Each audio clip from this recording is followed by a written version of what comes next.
play after having to sit the whole series. It's against your former team. You know, all the circumstances that are going on in the bubble in the world right now. What was this day like for you? Game day. Simple as that. Brian Smith. Russ, in games 1 through 4, before you played, you were really active on the bench, you know, coaching, helping this team out as much as possible. How much were you able to just, you know, during that time, stay connected to this team and know that at some point you would hopefully be back on the court during this first round series? The whole time. That's part of my job. When I'm not playing, I get to find ways to be able to impact the team, and it's that through leadership, and that's something that I take pride in every day, is finding ways to be able to continue to lift guys up, continue to bring positive energy. Mark Kermit. Russ, ESPN tweeted a photo of your son Noah watching the game. How cool is that when you think about him watching and you know what's going on? What do you think about all that? Yeah, it was amazing, man. You know, that's the best thing about seeing, you know, your family, your kids on the screen. I'm just happy I got them to lock in for a good amount of time. That's it. Andres Lopez. Thank you, Russell. We're in the middle of unprecedented times. We're coming back from the boycott that was historic. Wasn't a boycott. What has changed? Wasn't a boycott. Wasn't a boycott. Okay. Use different wording. Wasn't a boycott. The withdrawal from playing a few games to draw attention to issues of social injustice. What has changed now that you guys are back?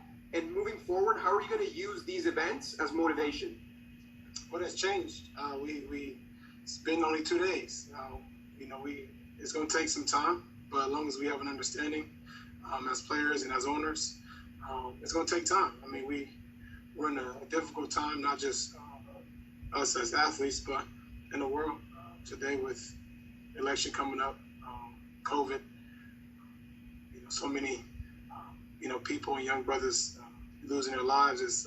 It's a crazy time, and you just got to stay prayerful, stay thankful, and find ways to use our platform to be able to impact as many people as possible. Cassie Hubbard. Russ, obviously it's been an emotional week, and then also heading into being back on the court with your team. But how would you describe your feelings heading into this game, particularly? Just winning, trying to win.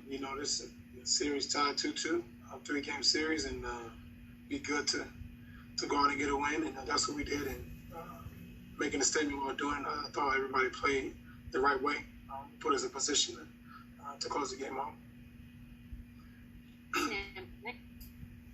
Yes, I wondered how involved you were in the conversations with the owners, and did you have any specific desires that you wanted to see before you were comfortable coming back? I'm very involved all the time, and desires is follow through. I think a lot of demands, a lot of different things that we wanted as players were heard. The owners heard us, and make sure that this wasn't us against them. It was more of a collective agreement that we come together and find what's most important now, and that's taking care of voting and making sure that we have arenas and have an opportunity for guys and families and different people across the world to go vote. And secondly is find a way to be able to hold our cops and hold them accountable for their actions. And there's different ways to be able to do that, and the owners were in agreement, and that's the most important part. The next part is now just to follow through and just holding them accountable to the things that we talked about. And last one, Kim Davis. Hey, Russ, can you talk about talking to Michael Thomas earlier today with the Texans?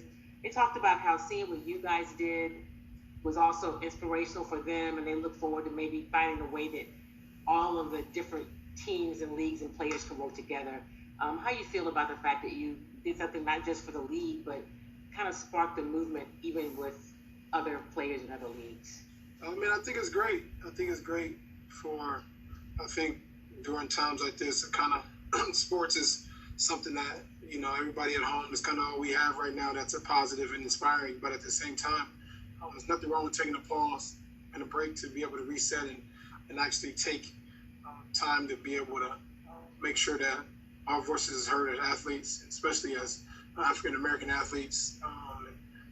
It's something that, it's very, very important, not just something that we can just have a conversation and move on, but it's something that you have to take action in and find ways to do something that's, outside of yourself, outside of your own personal issues, and find a way to be able to help these communities, help our young brothers, and find ways to continue to impact and inspire them.